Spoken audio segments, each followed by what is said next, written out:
नमस्कार किसान भाइयों। अभी धान की खेती चल रही है। इस सीजन में तना छेदक कीट का प्रकोप बहुत ज़्यादा बढ़ गया है। तो इस वीडियो में मैं आपको तना छेदक कीट के लिए सबसे अच्छी दवाई कौन कौन सी है उसके बारे में बताऊंगा, और ये तना छेदक कीट कैसे दिखता है और इसका प्रकोप कैसे होता है, कैसे हमारे खेत में ये फैलता है, इसका क्या लक्षण है, इसके बारे में भी आपको इस वीडियो में बताऊँगा, इसलिए अंत तक जरूर देखें। आप फोटो में भी देख सकते हैं, ये जो तना छेदक कीट होता है एक प्रकार की इल्ली जैसे कीट है, और इसका प्रौढ़ भी इस प्रकार से आप फोटो में देखिए ऐसा दिखता है, जो लाइट वाइट के सामने में आता भी है रात के समय में, जिसे आप आसानी से देख सकते हैं। इसकी जो इल्ली रहती है वही सबसे ज़्यादा हानिकारक रहता है। ये क्या करता है, जहाँ पर तना रहता है धान का मुख्य तना, उस तना में छेद कर देता है नीचे में। जैसे आप देखेंगे नीचे साइड में जड़ से थोड़ा सा ऊपर से ये छेद करता है, जिसके कारण से ऊपर पानी का अवशोषण बंद हो जाता है, जिसके कारण से तने जो है धान का तने मुख्य तना जो है वो सूख जाता है, जैसे आप फोटो में देख सकते हैं। इसको आप खींचेंगे तो ये बहुत ही आसानी से निकल भी जाता है। और एक फोटो में मैं ये भी दिखाया हूँ कि इसका कीड़ा कैसे दिखता है। अगर आप इस जैसे जो प्रभावित तना है धान का, उसको आप फाड़ करके देखेंगे तो अंदर में एक सफ़ेद कलर की इल्ली भी आपको बहुत ही आसानी से दिखाई देने लग जाता है। तो ये इसका लक्षण हो गया। और इसका जो प्रकोप है तना छेदक का, ये नर्सरी अवस्था में ही हो गया रहता है। बाद में सिर्फ इसका लक्षण दिखता है जब ये कीड़ा बड़ा होते जाता है और ज़्यादा मात्रा में खाने लगता है, तो उसके कारण से लक्षण दिखता है इसका, लेकिन इसका प्रकोप नर्सरी अवस्था में ही हो गया रहता है। तो कोशिश करें नर्सरी अवस्था में कम से कम क्लोरोपाइरीफास जो 505 के नाम से आता है, पुरांडा 505 या अन्य कई नामों से, या सेल्क्रॉन, उसका एक बार छिड़काव नर्सरी अवस्था में ही कर दे, ताकि बाद में अन्य समस्या ना हो।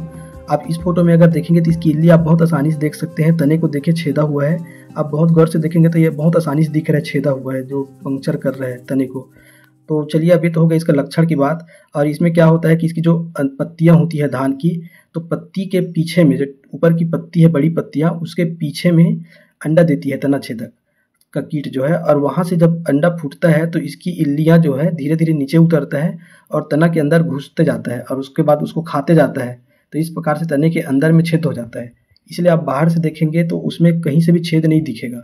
आप अंदर इसको उखाड़ करके या तोड़ करके देखेंगे तो अंदर में ऐसा कटा हुआ दिखेगा, जैसे आप फोटो में देख रहे हैं, और इल्ली भी स्पष्ट रूप से दिखाई दे रहा है। तो चलिए अब इसका रोकथाम के लिए बात कर लें कि इस साल 2025 में, अगस्त 2025 में सबसे अच्छी दवाई कौन कौन सा है।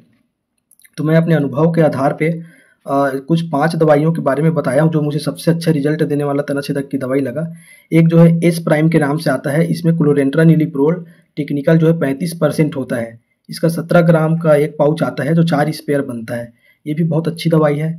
इसके बाद एक करपाल के नाम से एक दवाई आता है, इसमें भी क्लोरेंट्रानिलिप्रोल 18.5% SC होता है, ये भी बहुत अच्छी दवाई है तना छेदक के लिए। फिर एक है कैप X50 SP करके एक दवाई आता है जो आप फोटो में देख सकते हैं।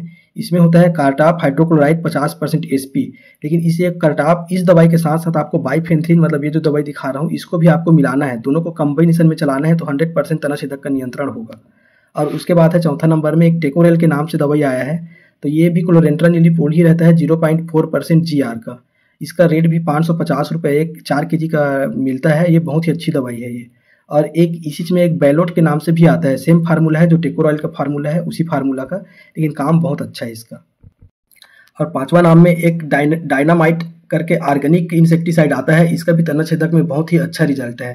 तो इन 5 दवाई का स्प्रे आप तना छेदक का लक्षण दिखते ही कर दें, ये बहुत ही अच्छी दवाई है। अब इसका असर भी कम से कम 1 महीने तक रहता है, तो बहुत ही अच्छी दवाई है। इसके अलावा तना छेदक से संबंधित कोई अन्य सवाल हो तो कमेंट में जरूर पूछें। धन्यवाद।